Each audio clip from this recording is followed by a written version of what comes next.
McCart, iFLTV, delighted to be joined by Mr. Dan Rafael. Dan, before I pushed record there, I told you you entertained me while I was stuck at the airport, so I do appreciate that on Sunday. I appreciate you entertain me on your X account. So if people don't follow Dan on X, go over there. He speaks his mind. But first and foremost, Dan, how are you, sir?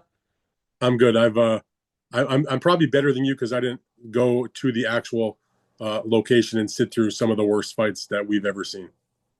Wow, well, let's just get into it. Let's start at Times Square. Now, when on paper, when you're looking at Tio against Barboza and Haney versus Ramirez and then Garcia against Rolly, on paper, on the Thursday night after the weigh-in, you're like, oh, I can't wait for Friday. You're rubbing your hands together saying, I can't wait for Friday night.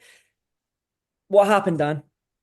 Well, I mean, if you go fight by fight, going into the fight, I thought Barboza, that was the opening of the three main fights. I thought Barboza against Teofimo would be the most competitive fight of the group of fights.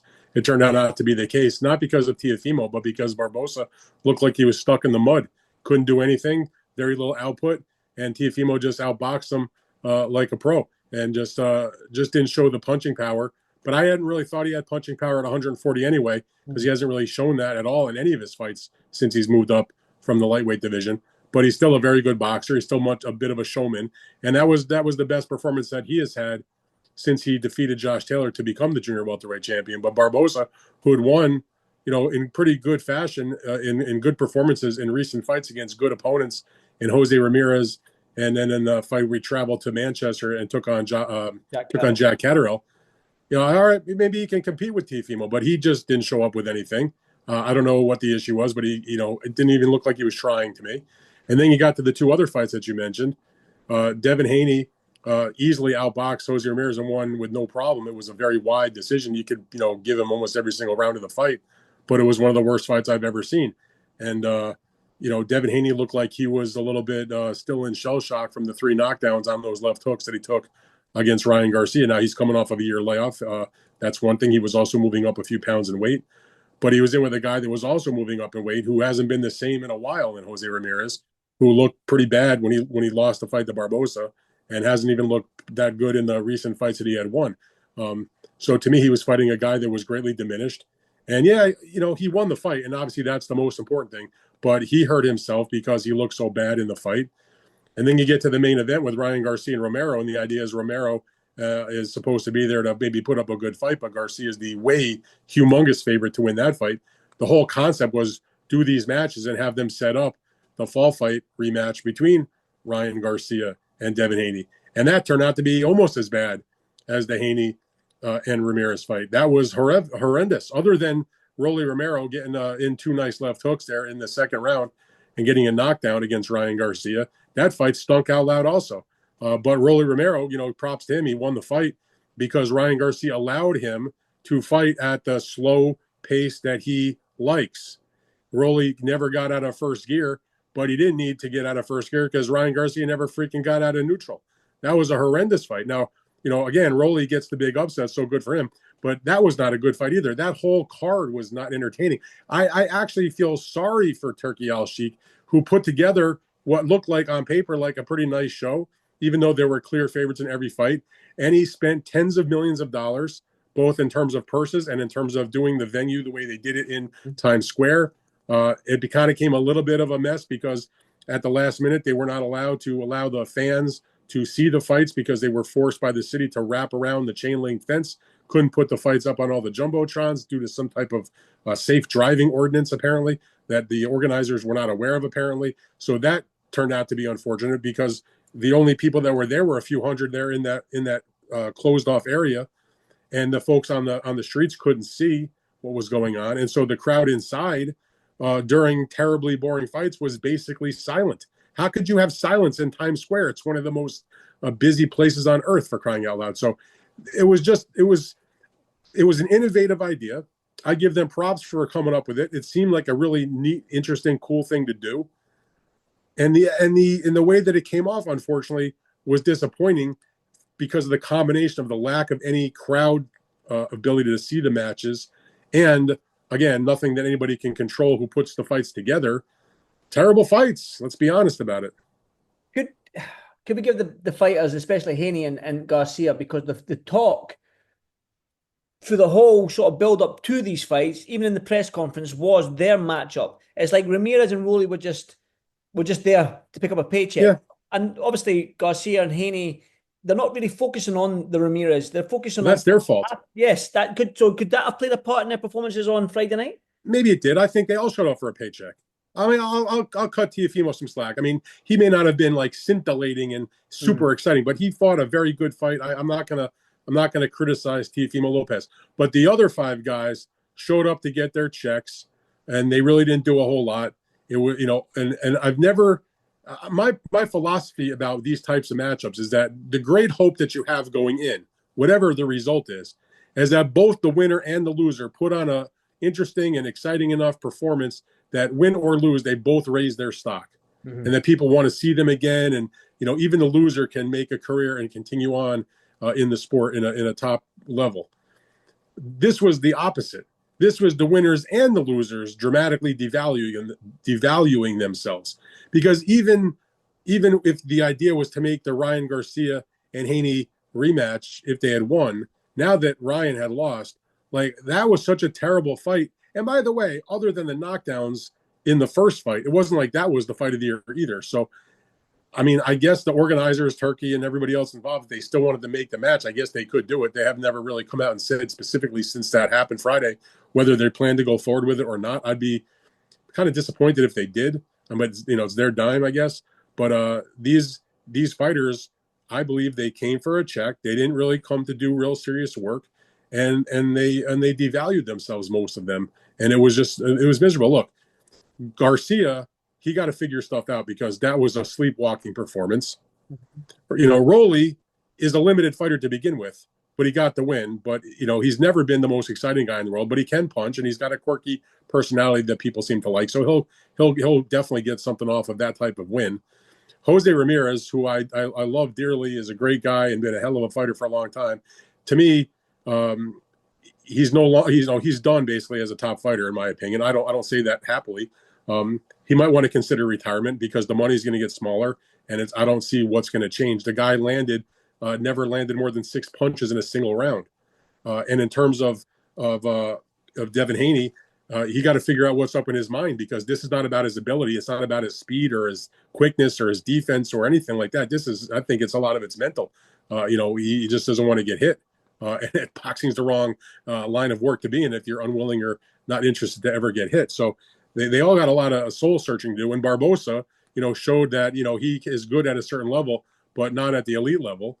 So I don't know where any of these guys go from here. It was just super, super disappointing. And the fact that we saw between two of those bouts, and we'll get to the Canelo fight, I guess, in the same weekend, 3 of the least output fights in terms of punching in the 40-year history of CompuBox. It was absolutely pathetic. The Rolly Romero fight against Ryan and the fight between Devin Haney, that fight were all-time like top 3, 4, 5 fewest punches thrown in a fight in the 40-year history of CompuBox for a 12-round fight that they have ever done. Thousands of fights. It was just misery. What are you going to do? Well, that's it. Again, I think as fight fans, you're almost like you mentioned there the paycheck. They are getting paid millions upon millions of dollars. If you're going to get paid that much of money, the least you can do is put on a show for us. Now, we don't mean like go out there and just gung sling it, but Of course. hey, just give us something. Give us something. Do you know what I I mean? mean, there was nothing other than the knockdown, because Rolly landed the 2 good shots on Ryan. In that fight, in the Haney Ramirez fight, and even in the Teofimo Barbosa fight, mostly because of Barbosa, there was no exciting moments, period. Unless you count Ryan Garcia's entrance in the Batmobile. Yeah. As I said elsewhere, he came in the Batmobile. He left as the Joker. Well, good pun there. I tell you, somebody said to me as well, the best fight on that whole card was the FDNY versus the NYPD. At least those guys came to fight. I mean, they may not be skilled, and that was an amateur bout that opened up the show. But if that actually probably was the best fight of the night, that's a sad indictment on the event, unfortunately. And I don't lay the blame at the matchmaking, because 100%. On paper it was not bad. but in the way that it came off, it was just unfortunate. I mean, you never know what's going to happen. Sometimes we've seen fights that you have no expectations for, and it turned out to be phenomenal. I remember back in the day, I'll date myself a few years. I remember back when HBO and Top Rank and Banner Promotions, they put together the Timothy Bradley Ruslan Provodnikov fight. Yeah, I remember that Took fight. a tremendous amount of criticism as a bad fight, and it turned out to be not only the fight of the year, but like maybe the fight of the decade. And so, you can never predict it 100%, but the fact that this particular one was that bad, I think, had to be a surprise. I mean, I guess you could have figured maybe one of the fights would not be very good, but all three, that was a little surprising. Could we say as well that they're getting paid so much money that if they're scared to lose because their paycheck will go down? Are we looking at that like that? Like, oh, if I lose, I don't think they're thinking about that. Back? No, I don't think that, because that would be the case with any of their fights. Anytime, unfortunately, in boxing, because of the tenuous nature of the fighter who was the loser of what's going to be next, that's always got to be in their mind. But most guys, they're professionals. They go in there and they try to win the fight. Dan, the reason why I love speaking to you is because you speak your mind. You're not scared to ruffle a few feathers, upset the apple cart, so to speak. And it seemed like you said something along on X, referenced Devin Haney, and Bill Haney didn't like what you said. He basically said that you don't know shit about boxing. That's fine. That is fine. But do you feel like now, as sort of like journalists, media guys, that we can't share our opinion because we're going to get backlash? But obviously, you don't really care about that, do you? I mean, it just goes with the territory. I mean, listen, I have all respect for Bill Haney. I've known Bill Haney since before Devin Haney was even a known guy for the most part. Always got along just fine with Bill. And maybe he's a little upset because he knows in his heart that the fight stunk out loud. And yeah, his son won, but sometimes that's not enough. If you're trying to make the kind of money that they want to make, you got to do a bit of a better performance for the public. It's entertainment, okay? If you don't want to be in boxing and put on and be in things that are going to be a little rough sometimes, then that's fine, no problem. Just find a different line of work. That's okay. But for Bill to come on, or anybody say, I don't know shit about boxing, they can go fuck themselves. I've been doing this for 25 years. I know more than a lot of these dopes forgot, and I'll speak my mind. And I didn't think I said anything quite outlandish that the fight stunk. It wasn't like I was in a vacuum. That was everybody in the world that watched it, except maybe the people in that immediate group of folks that were involved in the fight in terms of the Team Haney. It was a bad fight. That doesn't mean two things can't be true at the same time. Yeah, his son won the fight. No problem. And his son's a talented fighter, but that particular bout stunk out loud. He was in with a guy that couldn't do anything through landed 6 punches as his high water mark in the fight. And, Devin's running around like, he thinks it's going to be World War III. So, again, he can, as I made the point to Bill on social media, you want to rail against me. And he wasn't just railing against me. He was also railing against Tim Bradley, who said the same thing that I said. And, I think he should respect Tim's opinion, who, as a former world champion who's been in wars and in boring fights and is a boxing Hall of Famer. You want to say that, that's fine. So the point I made was, I'll take it either way. Bill loved me when I'm the one that broke the story when Ryan Garcia had the positive drug test. And I was very defending of Devin Haney's position in that situation. And now I say a truthful fact that this was a bad fight that everybody else seemed to agree with. And he doesn't want to, he wants to get on my case. As I said, I'm cool with both sides of the coin. I couldn't give a fuck what he thinks. Well, again, Teofimo Lopez basically said he wants boots, right? So maybe that fight can happen in the future. Who knows? But where does Haney and Garcia go next? Is it the rematch? Is there an appetite for it? I mean, obviously the powers that be, Turki and their teams, they're going to be the ones to decide if they decide to move forward with the fight. So I don't know if that's been 100% decided. I don't know what the contract said in terms of that rematch was only going to happen if they had both won their fights, perhaps a draw. Obviously, even if it said that, they can certainly amend that if everybody's in agreement. I think that'd be a hard sell, frankly, at this point. So I don't know what the answer to that is. I mean, Ryan's got to figure out what he wants to do. Haney's got to figure out what he wants to do. I mean, there are other fights that they could take. Let's keep in mind, Devin didn't lose the fight. He did win, even if it wasn't a very entertaining or crowd-pleasing kind of fight. Maybe Teofimo Lopez fits in the picture for him. Maybe it's somebody else. I mean, maybe it's Haney against Boots Ennis, maybe. I don't know. I mean, Boots does have the mandatory that he has to contend with at some point. I think none of that has been decided yet at this point. Can we go to Saudi then? I was there. If we must. If we must. Yeah, probably not as much more to talk about from the Canelo school Skull fight, sorry. I was there, I was ringside. I'm always up for a Canelo fight. It feels like Canelo did want to fight, but it seemed like similar to Devin Haney, Skull was trying to circle the ring and land a couple of pot shots here and there. Now, that's from what I saw. I've not seen the fight back with all the TV angles and stuff like that. Don't bother. Don't bother. Don't bother rewatching that shit. Your thoughts on it? It was one of the worst fights I've ever seen. It made Haney versus Ramirez look like an Arturo Gatti fight. I mean, it was that bad. William Scull, who never warranted the title shot in the first place, even when he was Canelo's mandatory, much less when he fought for the vacant title when they stripped it from Canelo for fighting Berlanga instead of fighting Skull, who had, never accomplished anything or fought anybody. In fact, had the previous fight last spring had been so far buried on Canelo's undercard in an 8-rounder that even somebody like myself that typically gets to the arena when the first fight starts, some other things were going on that day, and I got there after that fight was over. So nobody saw that fight except, maybe a couple of dozen people, frankly, that were in the arena. And now all of a sudden he's in the title fight. He barely wins the belt against Shishkin, and that was like his lotto ticket to get this fight because Canelo and Turki wanted to have the fight, have another undisputed. So when they do the Crawford fight, all the belts can be on the line.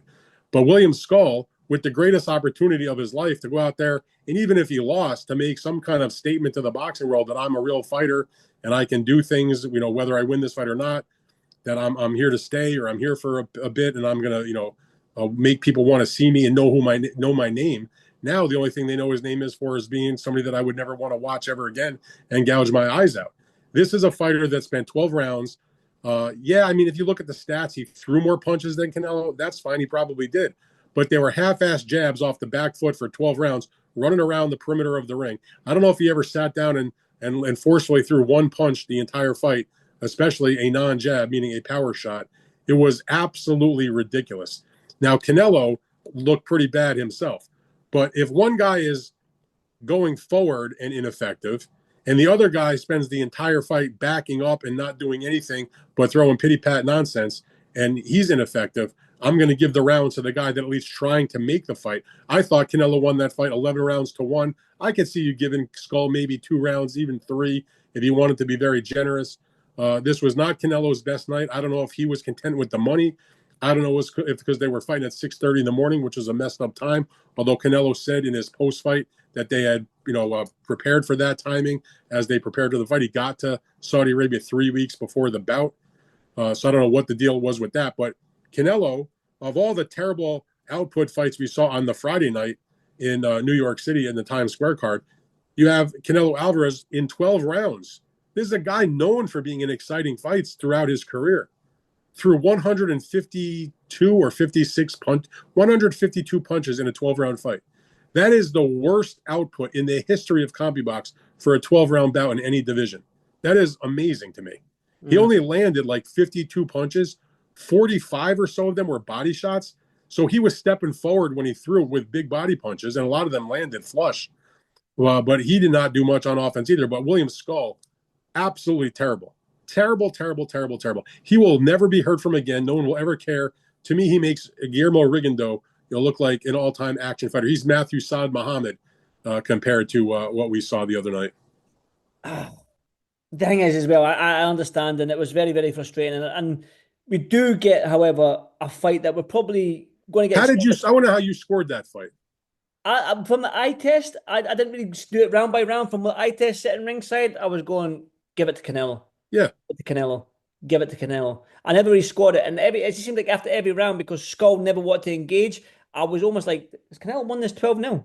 He ran like a thief. He came to get paid, and whatever he made, he ain't ever going to get paid real money ever again with that kind of performance. I don't know one promoter or one manager or one outfit that would ever want to put him in a card again, whatever the cost was. What's the point?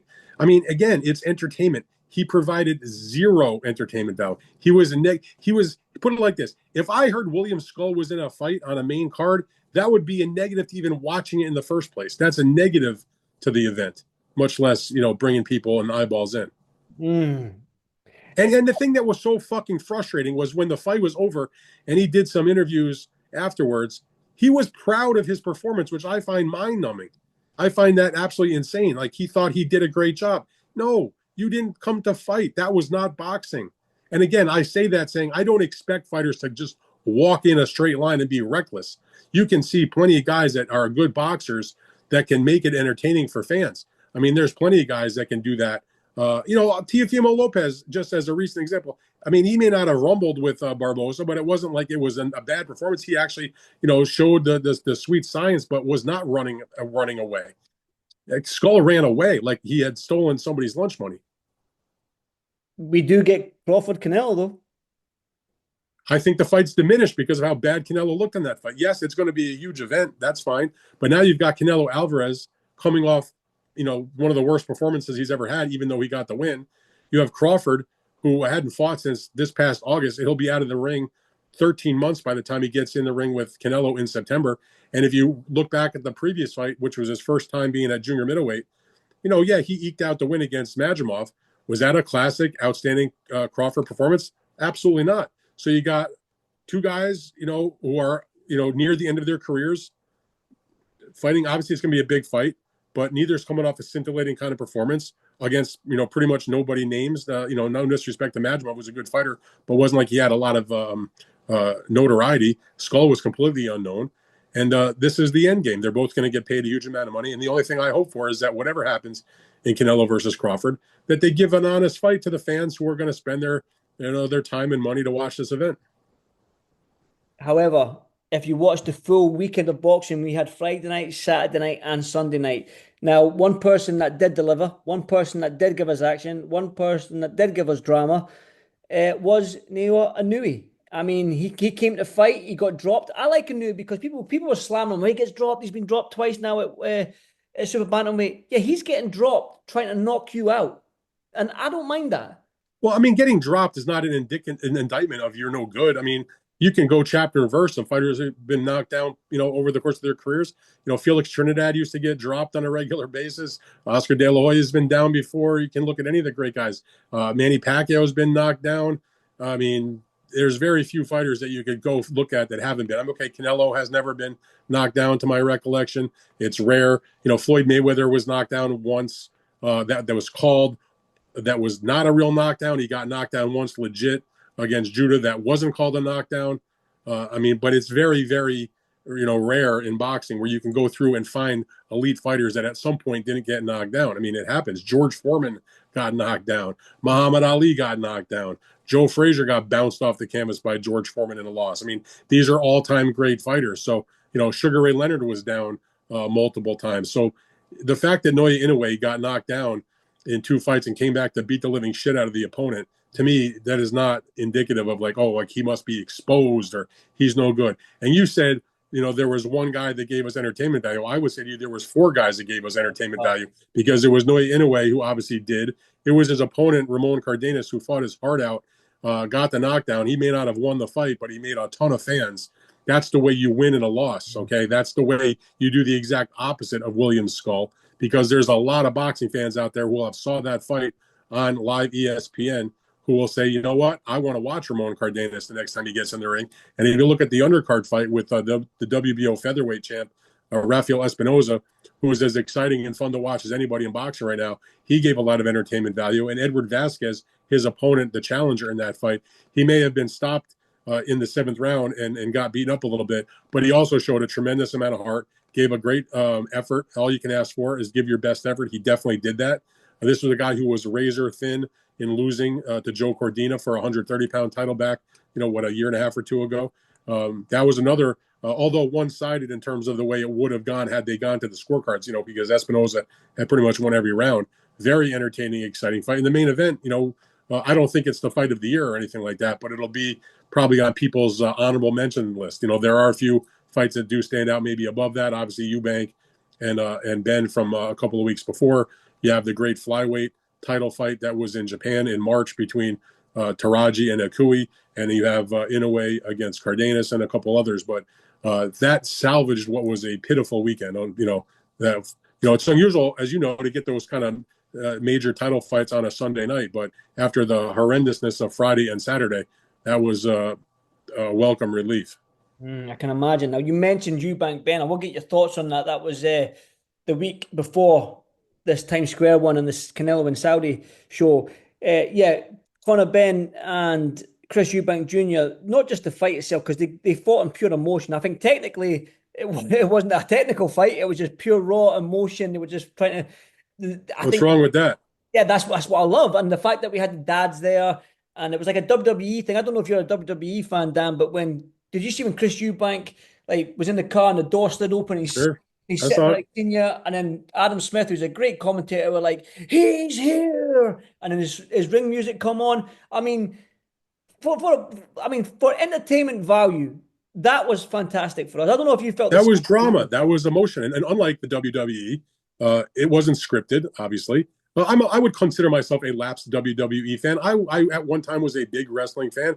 Little known fact, I actually, as a teenager, I was like 14 years old. I attended WrestleMania 1 at Madison Square Garden with a friend of Oh, mine and with my father who took us to I mean, we sat way up in the cheap seats, but it was the time of my life. I used to go to the local WWE house shows in the upstate New York area where I grew up on a regular basis with my older brother. And I went to many of those shows through the years and watched it. And even as an adult living here in the DC area, I've been to like arenas for some WWE, like Monday Night Raw shows and pay-per-view shows and things like that. Now, it's been a few years. But yeah, I mean, I respect what they do in the WWE. It's a lot of fun, and people are obviously entertained by it. And then you look at the crowds they've been drawing for their big events, like the WrestleMania caliber events and WrestleMania itself, huge events. So yeah, I get it. I mean, it's the athletes are amazing, but it's just scripted. It's not like the drama of boxing or even MMA where you don't know or nobody knows what's going to happen until it actually unfolds, as opposed to being scripted. mhm. But I've never disrespected the wrestlers because they're phenomenal athletes and they do an amazing show when they do their events. The fight itself, then Ben Eubank, did you enjoy it? I mean, it was like I said, they fought in pure emotion, and Yeah, it was almost like I almost fought from round one to round 12. I was like, somebody's getting knocked out, and they had me on my edge of my seat because they were just throwing wild shots, and I enjoyed that. I enjoyed being like, doing all this and being involved in the fight, shadow boxing myself. I enjoyed it. So just your I don't know thoughts. how you could be a boxing fan and not enjoy that fight. I mean, there, like you said, it had an amazing storyline that goes back 30 years from their fathers. Yep. All the stuff over the last couple of years because of the failed drug test, and then obviously all the stuff leading up to the fight once it reignited with the fight being rescheduled. You know, I don't love when what happened with getting smashed in the face with an egg like Chris did to Conor Benn at the press conference, but it all added to the storyline. And then you put in the hunger and desire for these men. You add in that emotion with the fathers there ringside, and then another 67,000 people or whatever the attendance was going absolutely crazy, like only the Brits can do. And then the two fighters come out feeding on that emotion, I am sure, and that crowd put on the fight of their lives. I mean, as I said about other fights, I talked about it with Ramon Cardenas. He's like the opposite of William Scull. He may have lost the fight, but it was a fight that nobody will ever forget. I said to people, I said, look, years from now, we'll see what happens if they do a rematch or maybe it becomes a trilogy. But there will never be a time for the rest of Conor Benn or Chris Eubank's life where they go among the people and somebody won't come up to them and say, man, that was an awesome fight. It will get to a point where a lot of people won't even remember what the result was. They won't care that Eubank won or Conor lost. They'll just know they saw a fight that moved them emotionally and that made them bigger fans or made them want to go to the rematch or go to some other boxing event. They'll never have to buy a drink again the rest of their life. And they gave the people what they wanted. It was an amazing fight. It's the leader for me anyway right now as the fight of the year. I mean, we're still here only in the early part of May, so there's obviously more than half the year left for something else special to take place. But I would say whatever happens, it's certainly going to be in that top few fights come the end of the year. And yeah, that was the exact opposite of what unfolded in Saudi Arabia and to a lesser degree in New York City. Now, Dan, I want to ask you this. Now, I said before I pushed record, I was talking about the American boxing, the boxing in the United States. Now, we're getting the product in the press conferences. We're getting the product in the weigh-ins and that. And we're on the edge of our seat because we're getting all this back and forth at press conferences and fighters threatening each other and whatnot. Oscar De La Hoya ready to take his jacket off to go over to Bill Haney. We're getting that drama. But are we failing to get the product in the ring in the United States? Are we failing there? We're going through a little bit of a rough spell here in America. Now, I will say to you, I don't think most boxing fans are watching the weigh-ins or the press conferences. They may see a clip on their social media or, a soundbite here or there, but I don't think most people are actively tuning in like live to, like, I got to see the press conference. Maybe certain fights, maybe the Ben Eubank fight because of the hype that it had. But really, it's about the boxing matches. And in the United States, a lot of the fights that would have typically have been here have taken place in Saudi Arabia. But it's not like we don't have fights. We just had Inoue and Cardenas. Inoue is one of the best fighters in boxing, if not the number one pound for pound, taking on an American fighter, and they turned in a tremendous fight. A lot of the other fights that we see here have been just fine. We've seen, like, for example, not that long, it was just a couple of months ago, we had a tremendous battle in a main event between David Benavides and David Morrell. They filled up, a great crowd in Las Vegas. They put on a hell of a fight. We're not getting the big mega fights maybe that we were getting on a more regular basis, but everything goes in a cycle, and at some point, I'm sure we could look back in recent years and find a time where maybe British boxing wasn't, as robust as it is. Obviously, the Saudis have done what they've done, so many of the fights that would have taken place here or in Britain have taken place in Riyadh. And boxing, it's about the money. I mean, there's Muhammad Ali and Joe Frazier didn't go fight in Manila because they felt like it'd be a cool place to fight. They went there and didn't fight in America like they had fought their first two fights because the Philippines offered them a tremendous amount of money to go there. That's why George Foreman and Muhammad Ali fought in Africa when they fought in Zaire in their Rumble in the Jungle. And it's sort of the same situation that we're seeing right now unfold with these mega fights that are taking place in Saudi Arabia. People are going to go where the money is. Most of the time, it's been in America, Las Vegas and other casinos, or big arenas like Madison Square Garden or Los Angeles. Obviously, in England, you've got the big events, that have taken place in some of the stadiums. But everything goes in a cycle. I mean, is it down a little bit right now in America? Yeah, absolutely. But is it going to stay that way forever? Absolutely not. Do you need a heavyweight? That would help. We have nothing right now in the heavyweight division. I was thinking about this. There's not one bona fide heavyweight contender right now that is American. And there's really very, very, very few that you would even look at as a true contender. Some might say Richard Torres is maybe America's best hope at the moment.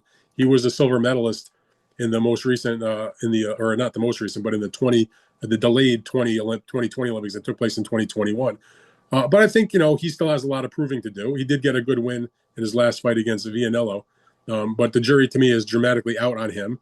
Jared Anderson, who at one time was in that position, was badly knocked out and defeated by Martin Bakolian in his next fight that he just had a few weeks ago. Looked not good. I don't even know if there's another heavyweight you could speak of. You want to talk about contenders? Who's the best American contender? You got Gerald Miller, who's, not looked great. And, he's got a couple wins here and there, but he was knocked out not that long ago. And, I don't think he's the future being in his mid-30s. You have, Andy Ruiz, who doesn't really fight anymore. Occasionally he fights, but, and he fought to a draw with Miller in the fight last August. He hasn't been heard from since then. So clearly he's not the future of the weight class. So, yeah, if you're a heavyweight, please show yourself, show your face, let us know that you exist, because the heavyweight division in America right now is it's historically terrible. There's nobody to put your money on or hang your hat on at all. Yeah, like you say, it swings and roundabouts, man. I'm sure it'll come round again, and you'll have all the heavyweights like what we have in the. I don't think that's happening right now. All the heavyweights are coming out of Eastern Europe or coming out of obviously, plenty of young talent that comes through Britain. But in America, you think a country of 300 plus million people, we'd have one heavyweight. That's what I mean. Why can we put our finger on it as to why this is happening, or is? I mean, a lot of people say like the top athletes who are willing to be in contact sports, they're playing football on Fridays in high school, Saturdays in college football, and Sundays in the NFL. But not everybody is going to be a football player in the professional ranks. You can turn professional as a boxer much easier than you can in football. In football, to become a professional, you have to sign with an NFL team or they have to draft you. Boxing, you can just, get with every promoter will give a young heavyweight a chance, and then you can show yourself, you can prove yourself a little bit. So from that standpoint, it's doable. And obviously at the high end, the money is much more in boxing if you can become a top heavyweight. But it doesn't even seem like there's that many even giving it a try these days. I mean, you look up and down the shows that promoters put on. I mean, you'll see a heavyweight fight here and there, but I mean, there's really nothing. It's really kind of pathetic. I mean, when I was growing up, and not that old, we're probably closer to the same age. American heavyweights dominated. They were all the top heavyweights. Look at the 1990s. Let's talk about that era, which is when I was watching a ton of boxing at that time, in terms of as a younger viewer. you had, Evander Holyfield, Mike Tyson, Riddick Bowe, George Foreman, Tommy Morrison, Razor Ruddock, all these guys. I mean, Tom Razor was from Jamaica or Canada, but all those other guys I was mentioning, all Americans. I mean, Lennox was from Britain. He was obviously a top fighter, but if you took a look down, Michael Moore was American. Take a look down, like, pick up an old Ring magazine and look at the top 10 heavyweights from any time from like the 80s through the 90s, even into the very early 2000s. Most of the contenders or champions were American. And then it shifted, became very largely Eastern European based, with the Klitschko's and, others. I remember when it was like a big deal when Hasim Rahman held the WBC heavyweight title. Obviously, Hasim Rahman, being an American, was fighting Oleg Maskiev, who was from Russia. It was going to be like they named the fight America's Last Line of Defense, taking on the point that if he loses, there's no more American heavyweight champions. Because if I remember correctly, at that time, it was Klitschko, it was Nikolai Valuev, who was from Russia, and Oleg Maskayev would have been one of the other champions, and there would have been no more American with a belt. So we're a long way from even having a Hasim Rahman or a Lehman Brewster or people like that were, in a lot of top quality fights. Even a John Ruiz, as crazy as that sounds. Dan, we've got a minute left on this Zoom call, less than a minute. So I always appreciate your time as always. And listen, fingers crossed. Like I love the American market, man. I really do. And I think Turkey alluded to it as well, that I think boxing's better when we have an American heavyweight. I think we need that, and hopefully we can get that very, very soon. But Dan, like I said, we've got less than a minute to go. Where can we find you? All the stuff that Dan does, his podcast, his newsletter, is going to be in the description of this video. So go and check it out. Dan, have you got anything else you would like to add? I just always appreciate you having me on. Thank you, sir. No, Dan, listen, the pleasure is all mine. I really, really love speaking to you, man. I really do. And yeah, until the next one, thank you so much. And enjoy the rest of your day, Dan. You bet, man. You too. Thank you, brother. Thank you.